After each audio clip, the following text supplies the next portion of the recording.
Yes, mga kabarangay, Lakers laban po ng Milwaukee Bucks versus Los Angeles Lakers siyempre sa Pfizer Arena. Diyan po siyempre sa Milwaukee. Yep, panoorin natin mga kabarangay, Lakers. Free throw po. Free throw si Luka Doncic. Yan.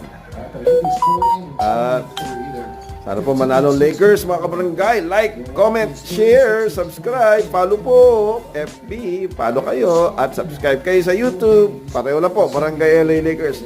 Yung isa po ay magkadugtog po. Hanapin nyo na lang po.